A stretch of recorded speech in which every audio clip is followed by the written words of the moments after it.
Ya, a ver, lo que pretendíamos, lo que queremos hacer, ¿cierto? Esta primera clase es generar una especie de marco teórico, cultural, ¿cierto? Histórico, eh, de, el, de un periodo re complejo, porque es un periodo que ha tenido un montón de interpretaciones, pero que históricamente se conoce, ¿cierto? Como el periodo que va desde la Baja Edad Media, ¿cierto? O sea, 1400.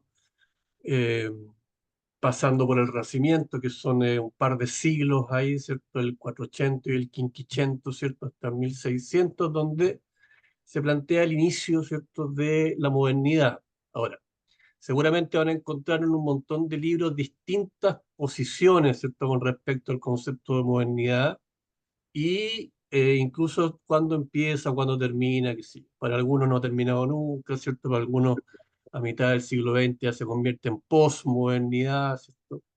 Y para otros el Renacimiento es parte de la modernidad. Entonces esta cosa pasaría de la Edad Media, ¿cierto?, a inmediatamente la modernidad para algunos autores. Así que son fechas más o menos relativas, nos sirven un poco para ubicarnos en el tiempo y en el espacio, pero no hay que tomárselas muy en serio, ¿cierto?, porque podrían ahí haber varias. Vamos a ver por qué, ¿cierto? Porque es un periodo bastante homogéneo, estos 300 años desde el o 200, del 1400 al 1600, pasan muchas cosas que podrían indicarnos que hay un cambio de época, pero también venían cosas pasando de más atrás. Entonces, eh, por eso digo, ¿cierto?, que es confuso porque además es desde la modernidad que se nombran las etapas históricas. ¿Qué quiere decir eso? Que si conocemos una Edad Media, ¿cierto? Lo conocemos gracias a teóricos de la modernidad, que le Claro. pusieron, ¿cierto?, Edad Media a la Edad Media para separarla, ¿cierto?, para hacer una especie, ¿cierto?, aunque son 1000 años de Edad Media, pero una especie, ¿cierto?, entre paréntesis, entre el mundo clásico, el mundo greco-romano, y lo que aparece después como modernidad. Entonces, eh, desde ahí también es complejo, desde ahí también, ¿cierto?, es un poco precaria, ¿cierto?, la definición de modernidad. Somos los modernos los que nombramos, ¿sí? Y nos decimos a nosotros mismos modernos, en comparación, ¿cierto?, con lo que venía de más atrás. Lo que vamos, ¿Por qué hacemos esto? Básicamente porque en esta clase, yo creo que al final de esta clase vamos a empezar a ver ya la filosofía que nos interesa ver, que es la filosofía de René Descartes. Es un filósofo francés, ¿cierto? Y va a plantear su filosofía, se va a llamar racionalismo, y ese racionalismo va a inundar a la filosofía, el pensamiento, y no solamente el pensamiento, sino que la vida completa de la cultura durante el siglo XVII. Entonces, para entender, ¿cierto? Esta filosofía, por otro lado tenemos a los empiristas, también lo vamos a ver, ¿cierto? Eh, Esta lucha entre empirismo y racionalismo se va a extender en el tiempo, ¿cierto? Hasta siglo XVIII. Todavía, ¿cierto? Quedan algunos resquemores, ¿cierto?, entre el racionalismo y el empirismo. Kant, en el siglo XVIII, va a llegar, ¿cierto?, a saldar cuentas y decir, bueno, tenemos un poco de empirismo, ¿cierto?, un poco de racionalismo, y con eso, ¿cierto?, va de alguna manera a permitir que aparezcan los otros, ¿cierto?, filósofos posteriores. Se lo debemos a Kant, ¿cierto? Kant, tipo brillante, pero lo vamos a ver en la clase siguiente, en esta clase o subsiguiente. En esta clase vamos a tratar de ver este contexto en, qué sé yo, dos o tres imágenes, ¿cierto? Dos o tres eventos esenciales que transforman la vida, ¿cierto?, de la comunidad, ¿cierto?, de la población, sobre todo en Europa. Recuerden que estamos hablando desde el 1300, ¿cierto?, en adelante, eh, y se nos van a venir, ¿cierto?, descubrimiento de América, ¿cierto? Una serie de descubrimientos científicos, de inventos, ¿cierto? También, eh, qué sé yo. Entonces, partimos, ¿cierto? Por ese contexto para poder entender de qué está hablando Descartes, por qué está hablando lo que está hablando, qué sentido tiene, ¿cierto? En ese contexto lo que habla y por qué es tan importante, ¿cierto? Ya, entonces, partimos, ¿cierto? Se llama Baja Edad Media, ¿cierto? El último periodo de la Edad Media. En el último periodo de la Edad Media, estamos hablando, ¿cierto? La Edad Media se supone que termina en el 1400. Recuerden que son fechas, ¿ah? Entre comillas, nunca están exactos, ¿cierto? Pero se llega a un acuerdo, ¿cierto? Que en el 1400, ¿cierto? Se estaría acabando la Edad Media. Y el evento que, aparte de las guerras de religión, ciertas guerras permanentes, ¿cierto? En Europa, eh, además de eso sucede un evento bastante dramático. No sé si alguien quisiera adelantarse, ¿cierto? ¿Qué es lo que sucede a finales de este siglo XIV, ¿cierto? Y que generó un cambio fuerte, ¿cierto? En la mirada de no solo los pensadores, sino que la gente misma, ¿cierto? ¿A alguien se le La ocurre? peste. Exactamente, la peste negra. La peste negra también se ha hablado mucho, ¿cierto? Y hay varias opiniones al respecto. Lo que Sí. tenemos con certeza claro, ¿cierto? Es que fue una peste que aniquiló un porcentaje importante, se habla desde un 30% hasta un 60% de la población eh, de Europa, sin Ujú. contar la de Asia, ¿cierto? Porque esta cosa viene desde Asia.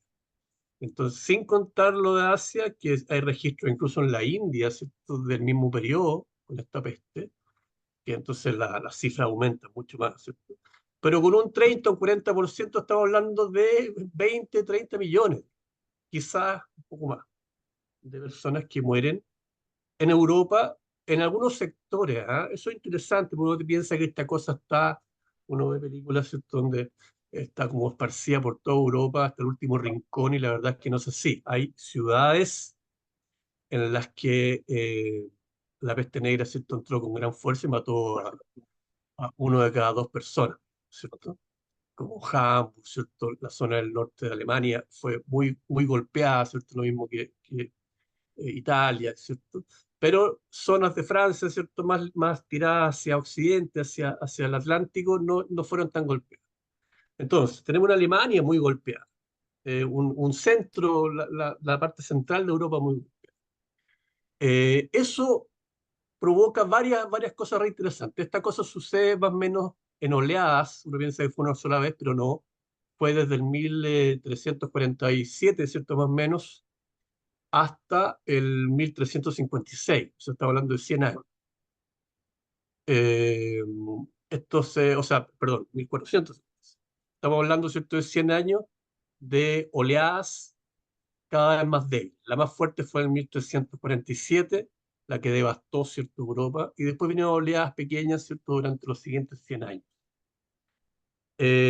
Lo que provoca, ¿cierto?, esta muerte, que no respeta ni las iglesias ni los conventos, ¿cierto?, es lo que se conoce, no sé si Claudio, ¿cierto? Hemos comentado el término muchas veces, produce al final, ¿cierto? Entre otras cosas, el carpe diem, ¿cierto? La gente se aleja de la religión, ¿cierto? Desde el 1400 más o menos en adelante, la idea de Dios y que la iglesia rija, ¿cierto?, cada una de mis acciones, queda completamente de lado. Ya no, la gente no le interesa mucho, empiezan a ver el día a día porque se dan cuenta que la muerte es muy cercana.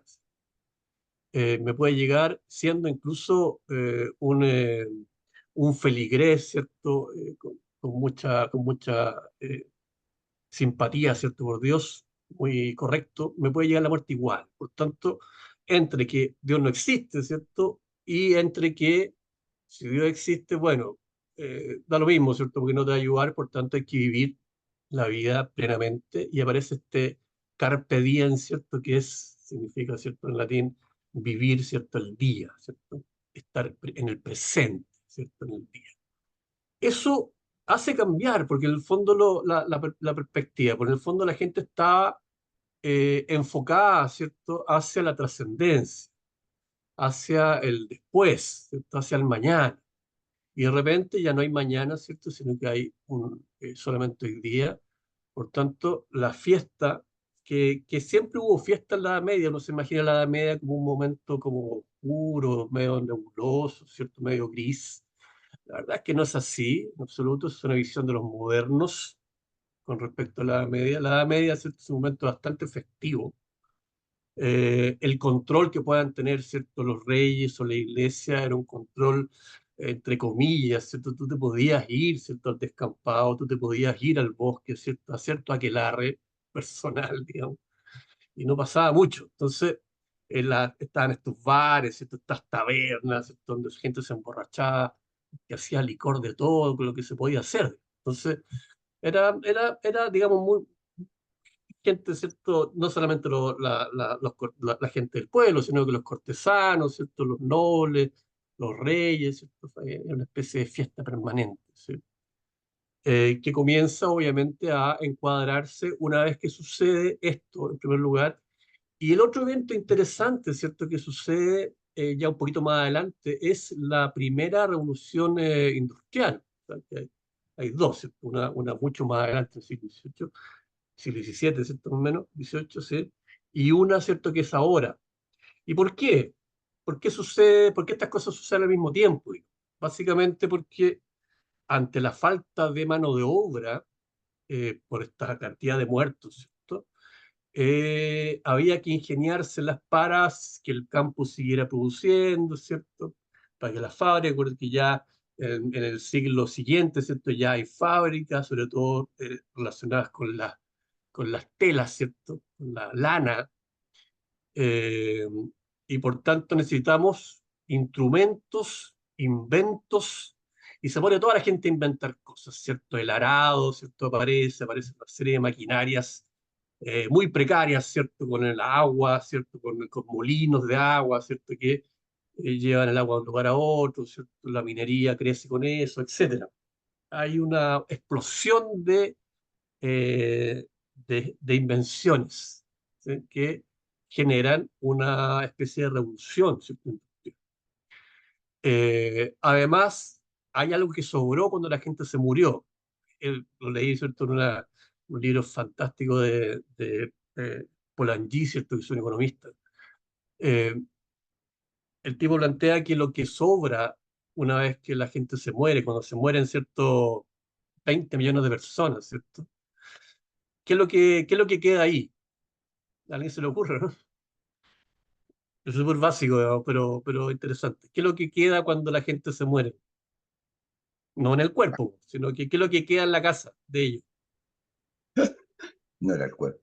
Bueno, ¿Ah? sus cosas, no ¿Su sé, pues, qué? sus cosas, lo que tenían dentro de las ¿Pero qué casas, cosa? ¿Qué cosa? ¿Qué cosa? No tenía muchas cosas. ¿Qué cosa? no sé, los muebles, las Ah, telas, ya, sí, alimentos, pues la ropa, claro. la ropa. Queda un montón de ropa y la ropa es tela. Por tanto, toda Ajá. esa ropa, ¿cierto?, sirve para generar, ¿cierto?, esta industria para reciclar. Imagínense, ya están reciclando, reciclan todo esto, ¿cierto? Generan nuevas telas, las mezclan con otras, ¿cierto? Hacen las telas de los barcos, de las velas, etcétera. Entonces eh, genera, ¿cierto?, un crecimiento, la muerte, bueno, ¿sabes? La muerte, sí, pues la muerte en general genera también vida en alguna medida. mm, Entonces hubo una explosión. Lo otro que se hizo en esa misma época fue cercar los espacios, digamos. Todo esto estaba abierto, sobre todo en Inglaterra, ¿cierto? Estaba abierto. De hecho, la crítica que hace Marx cuando comienza su texto El Capital, ¿cierto? Hace, lo primero que hace es contar el cuento, ¿cierto? Este cuento. La gente antes iba, como no habían cercos, no estaba cercado el lugar, ¿cierto? La gente podía trasladarse pasando por las tierras del otro señor feudal, ¿cierto? E ir al bosque y cazar, digamos. O podía llegar al mar y pescar y después volver a su tierra. Resulta que cuando empiezan a acercar esto, ¿cierto? A acercar los espacios, a poner cercas, la gente ya no puede, ¿cierto?, entrar a esas cercas, ¿cierto?, a esos sitios cerrados. Ahora uno se pregunta, ¿por qué, digamos? ¿Para qué se acercó? Bueno, el tema de la lana sigue siendo importante. Fue la primera gran industria y por tanto lo que se hace ahí, ¿cierto?, es dejar estas tierras que eran para cultivo y convertirlas, ¿cierto?, en pastizales para alimento de las ovejas. Y eso, ¿cierto?, hace que la economía, ¿cierto?, por lo menos en Inglaterra, en España, ¿cierto?, en general, se vaya para arriba a costa de la gente que tienen que irse a las ciudades, ¿cierto? Cuando la gente se va a las ciudades porque ya en el campo no pueden vivir, digamos, aparece la miseria y la pobreza.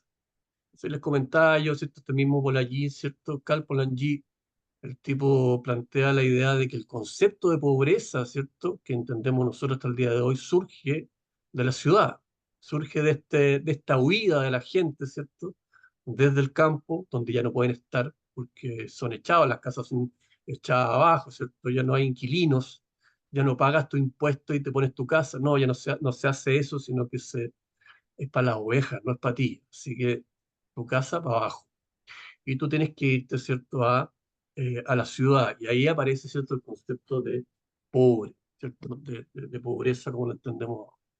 Entonces, Una van consulta. sucediendo, dime, Alfredo. eh, Pensando en eso, en lo que tú estás diciendo sobre los cercos, la huida de la gente del campo hacia la ciudad, el surgimiento de la pobreza como la conocemos ahora, bueno, mucho más miserable en aquellos tiempos, pero se me viene a la cabeza la palabra propiedad. Exacto, exacto, exactamente, viste en el clavo, se me había pasado. El concepto de propiedad privada surge ahí. Exacto. Si bien la propiedad era de los nobles, ¿cierto?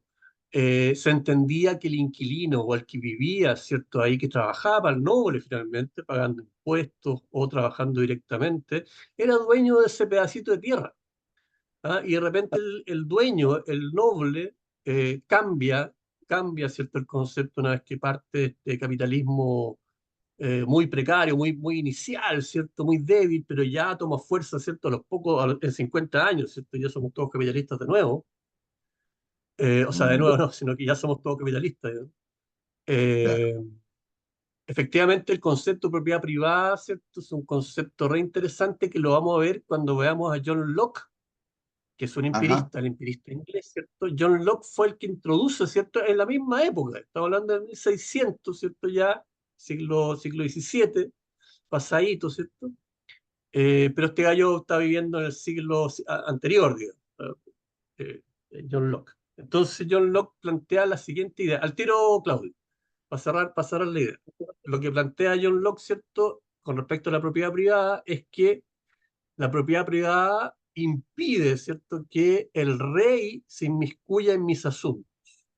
O sea, la Ok. propiedad privada reconocida, ¿cierto?, por el rey o por los nobles, es una especie de salvaguarda, ¿cierto?, de la opresión. Fíjate, Ok. parte así y termina como el apo, pues, porque finalmente la propiedad privada se convirtió en un monstruo. Claudio, Sí. diga. Sí, no, un comentario respecto de esto de la propiedad privada, porque me resulta interesante de que hoy, después de muchos años, nosotros lo nombramos propiedad privada y como el inicio de los capitalismos, aunque sea muy precario, pero en esa época pienso yo que no se tenía idea del concepto de lo que era capitalismo, pero sin embargo nace y hoy día nosotros lo catalogamos así, pero a lo que quiero ir es que cómo este concepto de capitalismo está inserto en lo que es ser el ser humano, porque fue algo espontáneo que salió, o sea, con lo que tú nombrabas, se empezaron a acercar las cosas, quizás por el ganado, para que mis vacas no consumieran el pasto del otro lado, y vamos separando las cosas, y eso finalmente permitió empoderar a las personas y todo lo que más conlleva, pero lo menciono netamente de que es algo de natural, de la naturaleza humana, que finalmente hoy en día hay un discurso que está, entre comillas, por decirlo muy prostituido, de anticapitalismo y todo lo necesario, pero hago la reflexión netamente de cómo en esos años, en años de monarquía, en años de todopoderoso, cómo hasta en esa época empieza el tema de la propiedad privada que creo que es muy importante para todos. Mira, fíjate, Claudio, que los Tudor, ¿cierto? En los reyes, ¿cierto? La familia Tudor en Inglaterra, Inglaterra. impidieron por mucho tiempo, por muchos años, ¿cierto? Que los nobles hicieran estos cercos. Había una pelea entre tú sabes que los reyes y nobles tampoco se han llevado bien, ¿cierto? Muy pocas veces, digamos. Siempre están en peleas por el poder, ¿cierto? Entonces, eh, el Parlamento, ¿cierto? En Inglaterra, obviamente tiene un poder del Estado en ese país, ¿cierto? Y el reinado iba por otro lado. Entonces, los reyes, que eran más poderosos, contuvieron, ¿cierto? Esta vorágine capitalista, ¿cierto? Porque en el fondo era la acumulación de capital, si eso se refiere. O sea, cuando tú cercabas cierto lugar, el negocio de la oveja era mucho mejor que el negocio de la agricultura, de todas maneras, en ese momento, en ese momento. ¿Sí? España se fue al diablo porque España se metió tanto en el asunto de las ovejas que echó a perder los suelos. Y el echar a perder los suelos, ¿cierto? Fue precisamente lo contrario, fue un desastre económico el asunto de la oveja. Pero en control, ¿cierto? Funcionaba y funcionaba muy bien. Por eso los capitalistas, en el fondo, que eran los nobles, digamos, los nobles, incluido el rey, hicieron mucho dinero con esto. Más y más, y se dieron cuenta, ¿cierto?, que si más cercaban más territorios, los territorios subían de precio dos, tres, cuatro veces. Fíjate que eso se hace hasta el día de hoy. Tú le pones, en los 80 había un montón de sitios de Ariazo aquí en Santiago. Estaba lleno de sitios de Ariazo. Y nosotros íbamos a jugar a los sitios de Ariazo. Bueno, hay gente que desaparecía en los sitios de Ariazo. ¿Sí? Pero de repente empezaron a ponerle cerca. Ese sitio, ¿cierto? Al poner una cerca, dobla su valor, o quizás mucho más, ¿cierto? Porque es de alguien, ¿ah? Es una cuestión hasta psicológica, ¿cierto? Cuando uno ve algo, ¿cierto? Muy cuidado porque esa cosa vale. Acuérdate que el Mm. valor, la plusvalía, ¿cierto? Cuando veamos a Marx, vamos a entender un poquito de cómo funciona la economía, vemos que no es una ciencia exacta, es una ciencia social, entonces tiene que ver Claro. con la psicología, de cómo vemos la realidad. Sí, no sé si puedo hacer un punto simplemente. Sí, sí, sí, dale, dale, dale.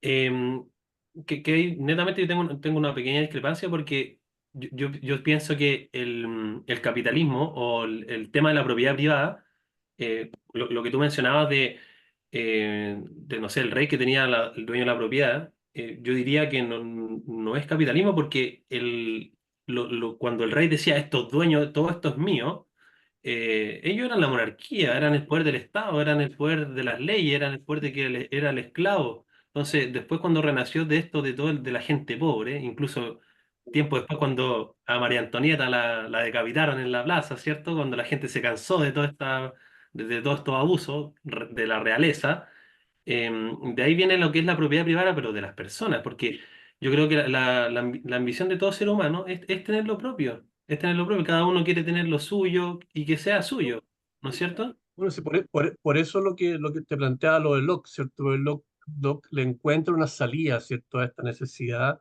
y que es la necesidad, cuando tú tienes lo propio en un lugar donde nada es tuyo, digamos, ese lugar es tu castillo, digamos, ¿cierto? Es tu pequeño castillo, y ahí nadie se mete, ni siquiera el rey.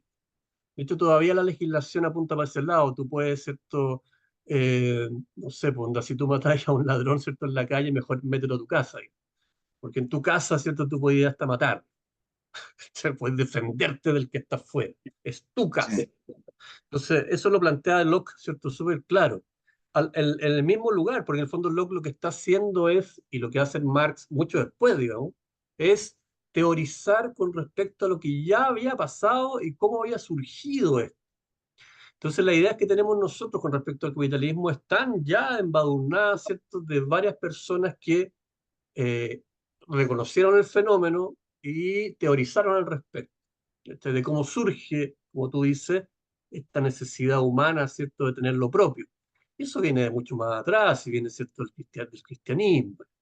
¿Ah? Pero acuérdate que lo que decía Jesús, lo que es del César es del César y lo que es de Dios es de Dios.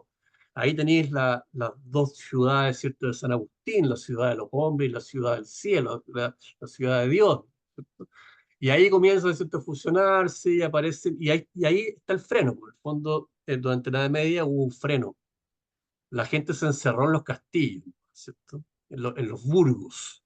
Los burgueses son aquellas personas que vivían, ¿cierto?, alrededor del castillo, por eso se llaman burgueses.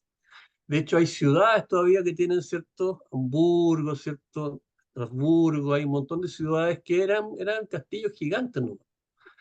Y la gente que ponía sus casitas dentro de las murallas se les llamó burgueses, y a qué se dedicaban al comercio. Entonces, al el comercio. capitalismo está relacionado con el comercio, pero de todas maneras. Y ahí hay unas dudas gigantescas. David Graeber, ¿cierto? Tiene un texto que se llama En Deuda, que es fantástico, donde el tipo plantea que, porque siempre se ha dicho que el mercado surgió primero, es lo que tú estás diciendo, digo, ¿cierto? Más o menos, que el capitalismo es natural, digamos, porque los mercados surgen primero, ¿cierto? Pero el tipo hace una investigación desde Sumeria, ¿cierto? Más adelante, y se da cuenta que fueron los reyes, ¿cierto? Fueron los gobernantes, los soberanos, los que pusieron, ¿cierto?, el mercado. Y cuando se habla de un mercado desregulado, ¿cierto?, como sería en el caso del capitalismo, se arguye siempre, ¿cierto?, que el mercado fue primero. Por tanto, no debería haber nadie que lo regule. Estoy hablando del extremo capitalismo, ¿cierto? Estoy hablando del liberalismo, que es Friedman, etc. El mercado, ¿cierto?, siempre fue primero, la gente siempre se quiso comerciar y ganar su dinero, ¿cierto?, independiente de que hubiera un rey, de que hubiera un monarca, lo que fuera. ¿Cachai? Pero este tipo descubre que no, que en realidad, ¿cierto?, cuando llegaba un grupo de gente, se instalaba en un territorio y elegían su rey, o el rey, ¿cierto?, se tomaba el poder matando a los otros poderosos, el rey construía, ¿cierto?, hacía posible el mercado. Entonces, la regularización del mercado, ¿cierto?, como lo plantean los ultraliberales, la ultraderecha, ¿cierto?, no tiene un asidero histórico, ¿cierto? Pero eso lo vamos a ver más adelante. Te está adelantando un poquito. Pero sí, mira, las ideas, ¿cierto? Como dice Nietzsche, caminan con pies de paloma, ¿cierto? Uno no se da ni cuenta, pero hay un montón de ideas que están ahí por debajo, ¿cierto? Que nos llevan a pensar ciertas cosas, y eso es lo que hace la filosofía, de desmantelar para ver qué tan cierto es eso y cuáles son las ideas y cómo se formaron estas ideas. Bueno, aquí tenéis una de las opciones, que sería, ¿cierto?, los encierros, ¿cierto? Los cercos, que funcionan hasta el día de hoy, ¿cierto? Y que genera que las ciudades se llenen. Y al llenarse las ciudades, ¿cierto? Y encima ligado a esta a esta revolución industrial, donde ya hay fábricas, genera la miseria. ¿Sí? Porque el dueño quiere ganar más, ¿no? ¿Sí? Quiere ganar más.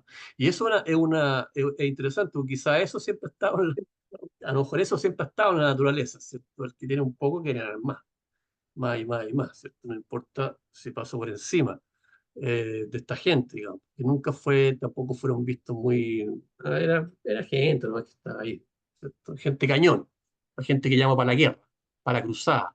Venga, ayúdame con la cruzada. Una cruzada para niños. Bueno, eso lo vamos a ver una cruzada de puros niños. ¿Vivo? Ya. Llegaron hasta, ¿te saben eso? Llegaron hasta el Mediterráneo y los raptaron los piratas, po. Es horrible. Llegaron como 30.000 cabros chicos, ¿cierto?, en una cruzada para ir a salvar Jerusalén. Llegaron ahí al Mediterráneo y los piratas los raptaron, nunca más se supo de ellos. Ya, volvamos. Bueno, no sé si hay alguna duda, Alfredo, Ruth. No, no, no. A mí me está quedando todo clarísimo. Ya, perfecto. Entonces volvamos al Renacimiento. El Renacimiento, ¿cierto? Hay una fotito, puse, no sé si se ve o no. ¿Se está viendo? Sí. La Botticelli, La Botticelli, la Venus, ¿cierto? la Venus, sí. La Venus Botticelli es un ejemplo más bien de los inicios, ¿cierto? O mediados, ¿cierto? El Renacimiento del Quinquecento, ¿cierto? El Quinquecento, el que va, ¿cierto?, del 1500 al 1600, ¿cierto? Esta cosa, el Renacimiento dura 1400, 1600, son 200 años, más o menos, ¿cierto? Eh, y en el Renacimiento lo que hay básicamente es una vuelta al renacer, renaissance, ¿cierto? Los franceses, es una vuelta, ¿cierto?, a los valores, a la estética, greco-romana, ¿cierto? Hay una vuelta, ¿cierto?, a lo romano, lo clásico, se habla del mundo clásico. ¿Cierto? No solamente, ¿cierto?, en la pintura, en las artes, sino que en las formas de pensar. La filosofía que surge, ¿cierto?, o la manera de ver la realidad que surge de la mano, ¿cierto?, con el Renacimiento, es el humanismo. ¿Sí? El humanismo. Y el humanismo, ¿cierto?, es una especie de ideología, ¿cierto? El humanismo, donde pone al ser humano en el centro, ¿cierto?, de el interés. Eh, los humanistas, ¿cierto? Los llamados humanistas son personajes re interesantes porque unen filosofía, arte, educación, oratoria, qué sé yo, todo, ¿cierto? Lo que te eleva, todo lo del alma, ¿cierto? Lo pone en el centro, ya no el alma de Dios, ¿no? Sino que el ser humano, digamos. Eh, lo que genera tremendos avances en términos también éticos y morales. No se puede eh, maltratar, ¿cierto?, al ser humano, así como así el ser humano, ¿cierto?, debe expandirse en su máximo, desarrollarse en su máximo posible. Y eso se produce a través de la educación, a través, ¿cierto?, del arte. ¿Sí? Tienes que darle, ¿cierto?, al ser humano las condiciones necesarias y ese ser humano se va a convertir, ¿cierto?, en lo que debe ser, lo que debió ser siempre. Hay una fe tremenda, ¿cierto?, en la educación. De ahí surge hasta el día de hoy. ¿Cierto? Todavía hay trazos. Uno ve de repente algunos humanistas por ahí, humanistas de verdad, ¿cierto? Y son gente que se mueve en todos los ámbitos de la cultura, ¿cierto? Entonces, por eso el Renacimiento va a ser un periodo donde la cultura, donde el arte, ¿cierto?, va a renacer en base a los parámetros, ¿cierto?, greco-romanos. Dime, Alfredo. No, no, no, si tengo una duda súper chica. Dime, dime. En ese tiempo se empezaron a crear estudios de pintura, o sea, pues la gente enseñaba su arte, habían discípulos, pero en esa época también se empiezan a crear las universidades, ¿o no? Exactamente. O sea, ya había universidades. Lo que se crea, lo nuevo, ¿cierto? Son, mira, fíjate que hasta los nombres no llegan hasta hoy día. Los institutos. ¿Cachai? Ah, ya. Son institutos y escuelas, no son las escuelas, ¿cierto? De la escuela A28, no, no. Los No, no. institutos, las escuelas, ¿cierto? Son pequeñas universidades. De repente, ¿cierto? En algunas ciudades, ¿cierto? No daba para una universidad, pero tenía su instituto o tenía su escuela, ¿cierto? Donde tú ibas a aprender música, oratoria sobre todo, ¿cierto? Lectura. Hay una cantidad de lectura más interesante y eso se da básicamente, ¿cierto? Por la creación, ¿cierto? Como ustedes saben, aquí tengo una fotito, de Gutenberg, ¿cierto? Vamos a hacerla alta, eh, la imprenta, ¿ah? Ya, La sí. imprenta, la imprenta de Gutenberg Mm, es uno de los inventos, ¿cierto? Tremendos de la baja Edad Media, ¿cierto? El final ya de la Edad Media, ya entrada, ¿cierto? En el Renacimiento, 1440. 1440, ¿cierto? Gutenberg, la imprenta no es nueva, ¿cierto? Ya había habido una en Roma en el 200 antes de Cristo, y bueno, está la China, ¿cierto? Que tiene mucho más. Lo nuevo de esto, ¿cierto? Son los códices que tienen que ver con la forma en que se imprime. Como usted sabe, esto tiene letras movibles, ¿cierto? Una prensa, se va haciendo de una hoja, ¿cierto? Se demoraron no sé cuántos años en hacer la Biblia, la famosa Biblia de Gutenberg, ¿cierto? Que es el primer libro. Eh, pero desde el 1500, ¿cierto? Estamos hablando de 60 años después de la creación hasta el 1600 ya habían 30.000 títulos, 30.000 libros distintos a la Biblia que habían sido ya impresos. Por tanto, todo el Quinquecento, todo el final del Renacimiento, ¿cierto? Está marcada por la lectura. Es interesante, la lectura, ¿cierto?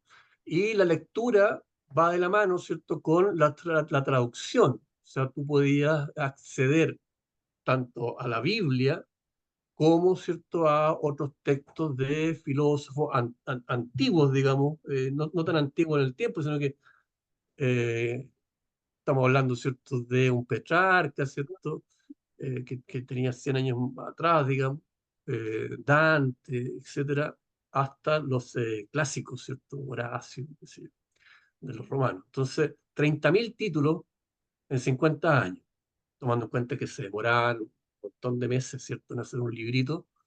Eh, y el códice se tiene que ver, ¿cierto?, con el papel. Se cambia, ¿cierto?, el asunto del papiro, ¿cierto?, que era re engorroso, primitivo, ¿cierto? Este nuevo invento, ¿cierto?, permite tener el libro como lo conocemos hoy día.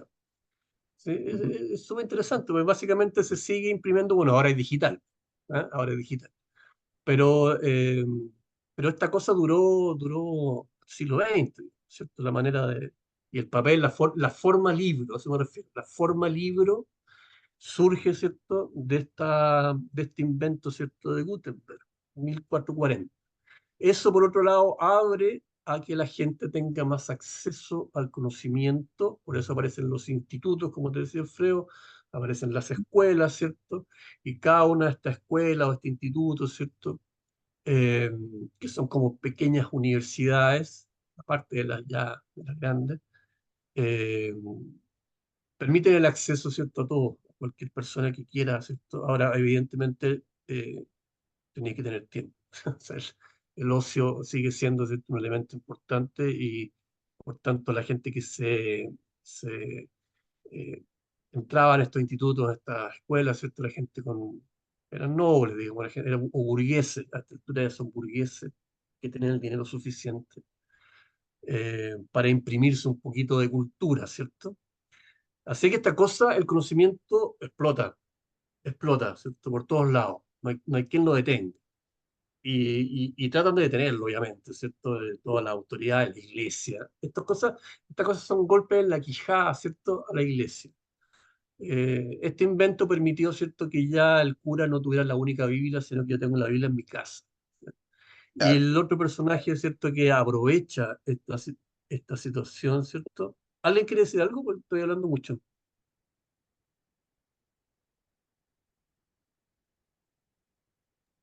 ¿Están ahí? ¿No?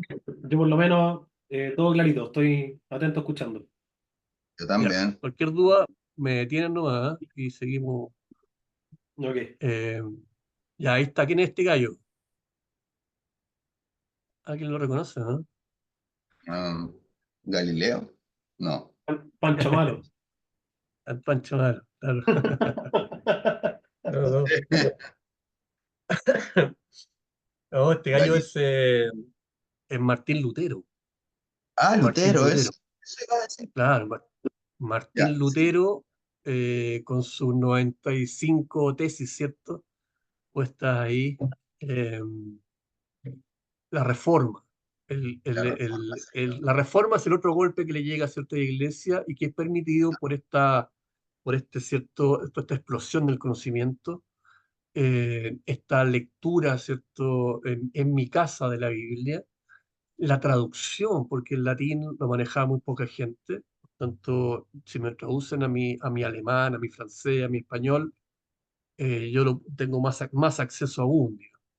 Entonces, después de todo eso, no podemos seguir de la misma manera, ¿cierto? Y lo que hace Lutero es, aprovechando, ¿cierto?, esta explosión también, ¿cierto?, es plantear algo que le venía carcomiendo, ¿cierto?, las entrañas hace mucho tiempo, que era que la iglesia se había alejado completamente, ¿cierto?, de los valores cristianos originales, y él lo que pretende es volver, ¿cierto?, a esos valores. Entonces, la pobreza, el clero, ¿cierto? La venta y compra de bulas papales, ¿cierto? De perdones. La gente pagaba para ser perdonado, digamos, ¿cierto? En la construcción del Vaticano, para construir el Vaticano, ¿cierto? En su inicio, eh, se vendieron un montón de bulas papales, ¿cierto? La gente pagó, los ricos pagaron una cantidad de plata impresionante y a cambio de que le perdonaran sus pecados. Eso no podía ser para Lutero, ¿cierto? Y eso es parte de las cosas que plantean sus 95 tesis, ¿cierto? Eso es Eh, capitalismo. puro y duro. El capitalismo, claro, no, no, no, no. Los calvinistas, mira, Calvino no está ni ahí, ¿ah? Con el capitalismo. Calvino lo aceptaba, podía ser. Porque básicamente lo que decía Calvino era que si yo, cierto, tenía un exceso de dinero era porque Dios quería que lo tuviera, ¿cierto? Y era un Oye, premio de Dios, digamos. Y pero había que medio, mostrar. pero medio perverso traficar con algo espiritual, po. Distinto yo diría No, con un claro, bien o no, en eso servicio. no. Con un bien o Claro, no, servicio en diría, eso no. ya, es parte de la Claro. necesidad de las personas, pero esto es maldad pura. Sí, no, no, no, no. El exceso, en el exceso no. Y la acumulación de los curas tampoco. Si lo que quería, o sea, Calvino lo permitía, pero no, Lutero era más estricto al respecto, ¿cierto? Así que no, no, no. Para él, ni acumulación, ¿cierto? Del clero, ni venta de favores de ningún tipo. Por tanto, ustedes saben ya, ¿cierto? La reforma, la protesta, ¿cierto? Se convirtió finalmente en el protestantismo, del cual surgieron un montón de iglesias, ¿cierto? La más importante, obviamente, la luterana y la calvinista, ¿cierto? Y bueno, en Inglaterra los anglicanos que surgen de otra, eso lo inventó Enrique VIII, digamos, pero básicamente se alejan del poder del Papa. El poder del Papa. El Papa era una especie de rey que tenía un territorio, iba a la guerra. Entonces, mucha gente, ¿cierto? Estaba muy enemistada con el papado y Lutero tiene bastante éxito, aunque tuvo que estar escondido no sé cuántos años, ¿cierto? Para que no lo mataran. Entonces tuvo que estar escondido y siguió escribiendo, siguió escribiendo, siguió escribiendo. Pero básicamente estas tesis son las que se toman en cuenta cuando se habla de la reforma protestante. Estamos hablando de 1517. 1517, ¿cierto? Lutero, ¿cierto? Planta, ¿cierto? Sus tesis en la catedral, o una universidad, no recuerdo en este momento. Puede ser una catedral, pero bueno. 1517. Entonces estamos, ¿cierto? En pleno renacimiento, ¿cierto? Eh, esta cosa, ¿cierto? Se expande, las guerras de religión, ¿cierto? Son tremendas, siguen habiendo guerras en todos lados, uno piensa, no, son momentos calmados, el renacimiento, no, no, no, no, no, no, tremendo. Nunca pararon las guerras, jamás, de la iglesia, ¿cierto? De los reyes unos con otros, ahora entre esta iglesia, algunos eran más fanáticos, otros menos fanáticos, ¿cierto? Había algunos que querían, ¿cierto?, repartir toda la riqueza en partes iguales. Eh, los primeros comunistas, ¿cierto?, fueron eliminados, ¿cierto?, al tiro. Eh, Así que, ya, pues este es el otro evento. Tenemos la Gutenberg, ¿cierto? En primer lugar, la, la- el invento, ¿cierto? La imprenta. Tenemos, ¿cierto?, a Lutero con su reforma y un poquito antes tenemos, bueno, lo que ya esto lo sabemos, ¿cierto? Eh, tenemos a Colón. Tenemos a Cristóbal Colón, Cristóforo, Cristóforo, ¿cierto? Está ahí pegándole, ¿cierto? De nuevo, ¿cierto? En la quijada a la iglesia con un descubrimiento geográfico. Colón, ustedes saben, no tenía idea dónde estaba parado, ¿cierto? Pero obviamente encontró algo, lo que hace que la Tierra, ¿cierto?, se piense de otra manera. La Tierra, acuérdense, los cristianos más ortodoxos pensaban que la Tierra era cuadrada todavía, ¿cierto? Eh, a pesar, ¿cierto?, de tradiciones nórdicas que planteaban que los vikingos ya habían llegado, o Américo Vespucio, ¿cierto? O los portugueses que se dedicaron a recorrer toda la costa africana, ¿cierto? Que también era una especie de misterio. Resulta que ya no es misterio, esta cosa sigue para abajo, ¿cierto? Y entre los españoles y los portugueses cambian completamente la fisonomía de la Tierra. La Tierra ya no es plana, ¿cierto? Y los barcos no se caen en un abismo donde están los dragones, ¿cierto? Sino que es redonda. O sea, tremendo, ¿cierto? Y por otro lado, hubo una prohibición por mucho tiempo, ¿cierto? Al inicio, esto fue en 1492, ¿cierto? El último viaje, creo que fue en 1511, 13, el último viaje hizo 4 viajes, Colón. Hubo una prohibición de que la gente se fuera en masa, ¿cierto? A América. No dice por qué, digamos. Bueno, básicamente porque se paga el diezmo. Uno paga, la gente pagaba, le pagaba a la iglesia. Si tú te vayas así lejos, ¿dónde te agarro? Entonces, hubo una prohibición de que la gente saliera, ¿cierto?, de Europa. Era una herejía, digamos, partir fuera de Europa, por mucho rato. ¿Sí? Así todo, en el último viaje de Colón fueron como 30 o 35 barcos, ¿sí? Así de harta gente, ¿cierto? Y después seguramente siguieron yendo muchos más. Entonces tenemos estos eventos, ¿cierto? Algunos, ¿cierto?, que son descubrimientos geográficos, ¿cierto? Hay inventos, eh, este ímpetu, esta sensibilidad religiosa. Uno diría, el Renacimiento, la religión se deja de lado, entre comillas, lo que hay, lo que se deja de lado es la iglesia, pero surge una sensibilidad religiosa. Los humanistas son, está esa sensibilidad de hacer al hombre un hombre mejor, digamos, y está siempre en pos de lo que Jesús dijo en un comienzo, ¿cierto? Y no esta cosa rara de los papas reyes, ¿cachai? Raro eso. Entonces es una época muy sensible y pone al ser humano, ¿cierto? Muy antropocéntrica, ¿cierto? Pone al ser humano en el centro de interés de la humanidad completa. El otro personaje o evento, ¿cierto?, interesante de esa época es, ya no sé si lo tengo. Ah, sí, aquí está. ¿Quién es este? ¿Quién es? Ya, a ver, Copérnico.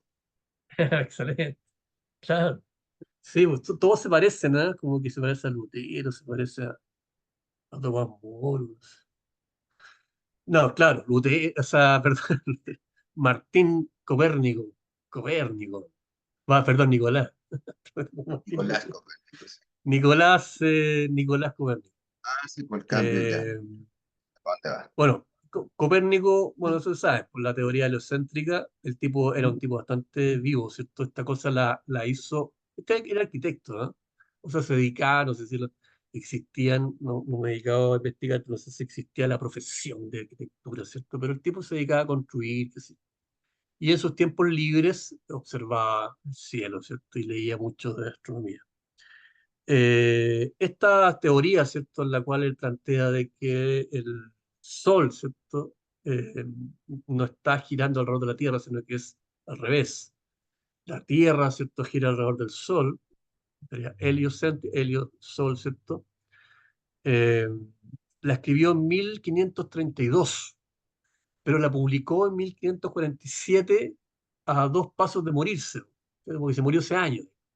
Ya cuando estaba viejo, tenía 70 años, publicó esto porque si no, capaz que lo hubieran quemado. Acuérdense que al mismo tiempo de todo esto, esta maravilla humanista, estaba la Inquisición, po, al mismo tiempo, ¿cierto? Entonces fue un periodo re loco, súper loco.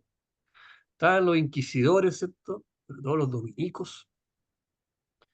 eh, y nada, pues este se cuidó un poquito y lanzó su teoría a puertas de la muerte, lo que le valió no ser quemado. Bueno, esta teoría, ¿cierto?, desde la ciencia y después comprobada por Kepler, ¿cierto? Y gracias al telescopio de Galileo, ¿cierto? Eh, permitió, ¿cierto?, de alguna manera cambiar completamente, ¿cierto?, la ubicación del hombre en el universo. De estar en el centro, ¿cierto? De repente estábamos en una orilla, ¿cierto? Y quizá eso mismo hace que estos humanistas, ¿cierto?, traten de elevar, ¿cierto?, al ser humano, porque ya no somos tan importantes, ¿cierto? Nietzsche va a plantear que por ahí viene, ¿cierto? Desde ahí ya se puede hablar de la muerte de Dios, ¿ah? Cuando todas las ciencias, las invenciones, ¿cierto? Los descubrimientos dejan claro que la versión de la iglesia no es la correcta, la versión de la Biblia no es la correcta, ni Aristóteles. ni Platón, ¿cierto? Están hablando de la realidad tal como es. Aparece una nueva realidad eh, y es bastante inquietante, por decirlo poco, ¿cierto? Es como estamos nosotros ahora. Nuestra situación es bastante inquietante después de siglos, ¿cierto?, de comprobaciones. Eh, y más encima no tenemos a estos humanistas, ¿cierto?, que nos guíen. ¿Sí? Tal vez estas clases que hacemos ahora son precisamente, ¿cierto?, una reminiscencia, ¿cierto?, de ese humanismo renacentista, ¿cierto?, donde las ideas y los seres humanos somos importantes de nuevo, ¿sí? A pesar de, a pesar de. Eh, bueno, esos son los eventos. Obviamente hay mucho, hay más, ¿cierto? Pero estos de alguna manera enmarcan la filosofía que va a venir y que va a explicar o que va a dar respuesta a la realidad y que viene al tiro, digamos. Vamos a mover, si me permiten, unos minutitos para poder introducirnos, ¿cierto?, en la filosofía de René Descartes. Este Descartes. ¿Se ve, cierto? ¿Sí? Sí, sí, Ya. Bueno, tiene su onda, ¿cierto? Un poquito. Bueno, René Descartes, ¿cierto? Vive la salida, ¿cierto?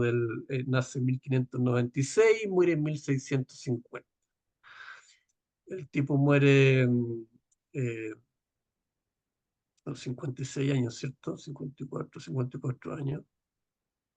Eh, pero vive en un periodo sumamente tumultuoso, como el que acabamos de comentar, ¿cierto? Y lo que él pretende es sentar bases para poder generar una ciencia hacia adelante, ¿cierto? Y una filosofía que no se desbarate frente a ningún tipo, ¿cierto?, de nuevo descubrimiento o de nuevo, ¿cierto?, qué sé yo, invento, ¿cierto?, que me haga ver la realidad de otra manera. Él quiere hacer algo, ¿cierto?, una piedra de tope. Por eso es importante René Descartes, ¿cierto? El tipo va a plantear la idea, ¿cierto?, de que todo está en duda, en primer lugar. Ponemos todo en duda. Todos estos descubrimientos y todas las cosas que hemos visto recién, ¿cierto?, ponen en duda la realidad. No sabemos qué va a pasar mañana, qué nuevo descubrimiento, ¿cierto?, nos va a poner quizás dónde. ¿Sí? Por tanto, ¿cierto?, es una situación muy precaria en la que estamos y no nos gusta, nos pone ansiosos. Por tanto, hay que generar algo que sea, ¿cierto?, inalterable, inalterable. ¿Sí? Y se va a dar vuelta en eso, ¿cierto?, con un par de textos muy interesantes, cortitos. A Descartes lo lee, ¿cierto? Sé, pues, en un par de semanas tenéis todo lo de Descartes leído, digamos. No escribió mucho. Las meditaciones metafísicas, el discurso del método, básicamente. Son los grandes textos donde está toda su filosofía. Eh, pero lo que él plantea básicamente es, ante este mundo, ¿cierto?, que ahora dirían líquido, ¿cierto?, esta realidad líquida, algo sólido, algo sólido. Y él va a plantear la gran frase para el bronce, ¿cierto? Pienso, sí. pienso, luego existo. Es una, Ajá. es una frase un poquito, dime, Alfredo. No, no, no. Estaba pensando en la frase. Ya, alguien me está escribiendo acá. Nada. Eh, claro, es una frase un poquito críptica, ¿cierto? Un poquito oscura. Hay que darle un poquito de vuelta ahí. Yo, como todos ustedes, ¿cierto? Antes de estudiar filosofía, tenía una idea al respecto que era, no sé, pues, a pensar, eh, tenemos como que pensamos como que creemos que sabemos lo que es pensar. Una vez que ya leí a Heidegger, te das cuenta, no tuviste idea de lo que era pensar, pero con Descartes tampoco. O con Descartes, ¿cierto? El pensar no se trata, ¿cierto?, de lo que hacemos cuando pensamos. Para Descartes esto es interesante porque el concepto cartesiano nos sigue dando vueltas hasta el día de hoy.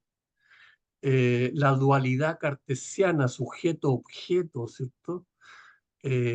Nos movemos en eso. Somos cartesianos, ¿cierto? Y es re difícil zafarse, ¿cierto?, de esa dualidad cartesiana. Somos el sujeto, vemos las cosas como objetos, ¿cierto? A pesar de que, no sé, pues tenemos a Kant, que reniega un poco de eso, tenemos a Hegel, que también reniega, y tenemos la física cuántica, ¿cierto? Que echó por el suelo, bueno, la Einstein también, con la relatividad también, echaron un poco abajo estos conceptos tan duros, ¿cierto? De sujeto y objeto que existen, ¿cierto? Y están ahí de una vez y para todo, para toda la eternidad. Pero en el tiempo de Descartes no se había pensado en eso. Por tanto, el tipo aparece con esta idea nueva, interesante, ¿cierto? Pienso, luego existo. Voy a dejar introducida nomás la idea y la vamos a desarrollar, ¿cierto?, en la próxima clase. Eh, lo que quiero hacer en la próxima clase es poner todo el pensamiento que está en contra de Descartes. Al Descartes lo hicieron pedazos, ¿cierto? Y hay un filósofo por ahí que se llama David Hume, es un empirista del empirismo inglés, ¿cierto? Y los empiristas planteaban la idea, ¿cierto?, de que solamente existen aquellas cosas que yo puedo percibir, digamos, básicamente eso.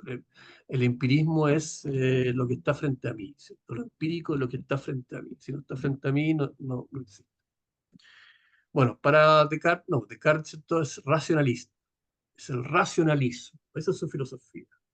Por tanto, la razón va a estar en primer lugar, ¿cierto? Y por tanto, el único que razona es el sujeto. El sujeto es el que existe, ¿cierto? Y el sujeto, si ve algo, ¿cierto? Ese algo puede estar o no estar, pero el sujeto sigue ahí. ¿Me siguen o no? Sí, por supuesto. Vamos a aclararlo en la próxima clase, pero Sí, claro. la idea, ¿cierto?, es cuando cuando yo pienso, ¿cierto?, algo, yo estoy existiendo. La pregunta que él se hace es la siguiente: ¿es esto un sueño o no? ¿Te acordás, Claudio, lo vimos alguna vez, ¿cierto? ¿Es esto un sueño o no, cierto? ¿Podemos comprobar de que esto no sea un sueño? Ah, ya me van a decir, ¿cierto?, que si alguien te observa, ¿cierto?, que estás durmiendo, tú dices que estás soñando, bueno, estás soñando. No, pero una vez que tú despiertas de ese sueño, puede que sigas soñando. Puede que la persona que te está diciendo que era un sueño, ¿cierto?, sea parte de tu sueño. Y por tanto, ¿cierto?, no hay cómo salirse de eso porque mientras yo estoy observando, ¿cierto?, yo puedo decir, estoy soñando. No hay cómo salir. Él va a decir, no hay cómo comprobar. No hay cómo comprobar de que esto sea un sueño o sea real. O por Dios, ¿cierto? ¿De dónde viene esa duda tan radical? Bueno, de la época en que está, po. De la época en que está, ¿cierto? La duda es radical. Por tanto, el tipo va a decir, voy a dudar de todo, excepto, ¿cierto?, de la duda. Una tontera, pero bueno. Voy a dudar de todo. Todo lo que no sea, ¿cierto?, comprobable, lo voy a dejar de lado. Y una vez que tenga, ¿cierto?, eso frente a mí, lo voy a diseccionar, lo voy a partir, lo voy a rearmar, ¿cierto? Vamos a ver las fases del método, ¿cierto? Pero básicamente se va a constituir en el método hipotético deductivo de la ciencia hasta el día de hoy. Lo que Descartes hace, ¿cierto?, es sentar las bases con su método, el método cartesiano, de lo que después va a ser el método hipotético deductivo y con el cual la ciencia se va a regir hasta el día de hoy. La comprobación infinita, ¿cierto? Hasta que no quede la más mínima duda, 99,99999%. ¿No? Y si no, lo hacemos de nuevo, el experimento, ¿cierto? Experimentamos, ¿sí?, empíricamente. Ahí está la mezcla con el empirismo. Por tanto, ¿cierto?, voy a empezar con eso, con la duda. Y ante la duda, ¿cierto?, eh, no hay nada que se escape. Por tanto, voy a dudar de todo, incluso de mí mismo.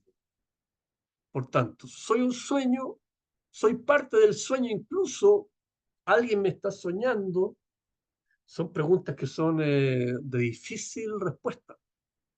Pero el tipo, ¿cómo las va a responder? Y aquí termino con la guinda. El tipo va a decir, no importa finalmente, ¿cierto?, si usted está soñando o no. Cuando usted está soñando, usted está ahí. Cuando usted está despierto, usted está ahí. Cuando usted está recordando, usted también está ahí. Cuando está fantaseando, también está ahí. Por tanto, lo que importa es la existencia del sujeto. Da lo mismo si la realidad es un sueño o no, en esta primera fase. ¿Cierto? Por tanto, ahí, de un sopetón, el tipo comprueba la existencia del sujeto. Dime, Alfredo. No, es que estaba pensando escuchándote eh, sobre el sujeto, eso todo me queda clarísimo, pero ¿qué pasa con los objetos? O Ya, sí, sí, sea, sí, perfecto. Ahí, no sé ahí, ahí si... Descartes, ¿cierto? Fíjate que lo de Descartes es como casi en todo, ¿ah? Casi en todo. Aristóteles también tiene unas fallas por ahí. Con Descartes, ¿cierto? También hay una especie de galletita, ¿cierto? Te mete una galletita, ¿sí? ¿Cierto? Pero lo vamos a hablar en la próxima clase, porque es un poquito más largo, hay un desarrollo. Pero lo, Ah, ya, lo, lo que le interesa primero, mira, vamos a ver 3 puntos en Descartes solamente para no abrumarlo, ¿cierto? El ujú, sujeto, la existencia del sujeto, ¿cierto? Que ya la tenemos más o menos, la vamos a explicar mejor en la próxima clase. El objeto, como tú dices, que sería el mundo, y ahí ya, como tú dices, o intuyo que piensas, ¿cierto? No da lo mismo que sea un sueño, ¿cierto? No da sí, lo mismo. Por el fondo, exacto. ¿cómo voy a hacer ciencia sobre un sueño? Es como si yo, Ajá, ¿cierto?, hiciera un descubrimiento en un sueño y al día siguiente fuera a buscarlo, ya no está, ya, lo perdí.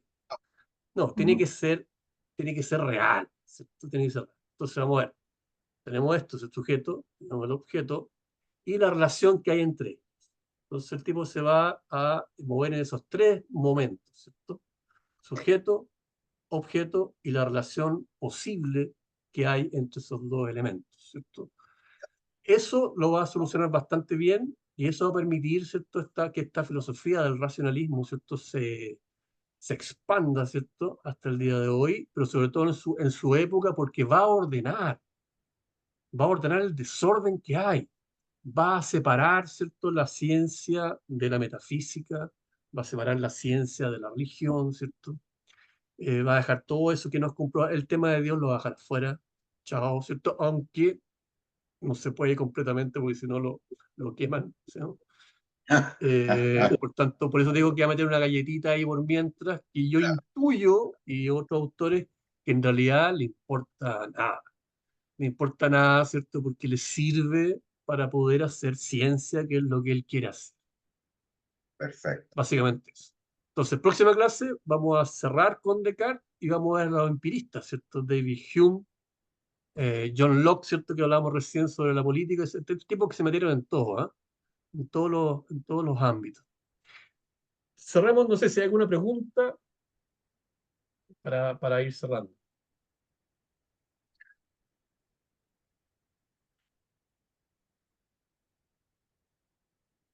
No, a mí esta introducción me quedó clarísima, me quedó clarísima.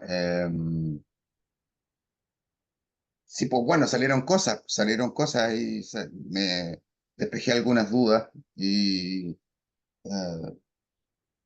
esperemos que la próxima clase sea tan interesante como esta introducción. Ah, No sé si se me quedó algo en sí, el tintero. Ya, sí, no sé si estoy... Ah, mira, no, lo que me interesa básicamente es este contexto de desorden.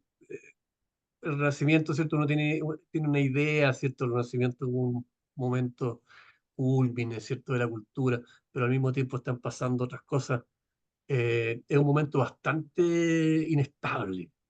Y sí, eso es lo no, que pues permite, eso es lo que permite que aparezca una filosofía como la de Descartes y que tenga ujú, tanto éxito. ¿Ah? Recuerde que como venimos de esta primera revolución industrial, la ciencia quiere quiere instrumentos, quiere maneras para poder seguir para adelante y seguir avanzando. Y que todos claro, tengamos el mismo método. que no haya un método para alguno y otro para otro, porque es un desastre. A eso Vamos todos hasta poner de llegar acuerdo. al método científico, al que se Exacto, llama método exacto. científico. Claro, después ya esa cosa va a agarrar fuerza y los científicos mismos van a tomar este método y lo van a perfeccionar. Lo van a Ujú. perfeccionar, ¿cierto? Hasta llegar a este otro. Y es que cuando veamos la época del positivismo, que es al mismo tiempo que el romanticismo, digamos, no, ahí aparece Comte, ¿cierto? Y un montón de filósofos científicos, digamos, que van a tomar esto de Descartes y lo van a transformar en algo fantástico que nos va, durante toda la segunda revolución industrial, ¿cierto? Siglo XVIII en adelante. O sea, no, estamos en la inteligencia artificial ahora, imagínate. Claro. Hemos avanzado, pero tremendo. Se lo debemos a Descartes, ¿ah? Una cartita para Descartes. Eso, no sé si hay más dudas. Ruth, Neda, Claudio,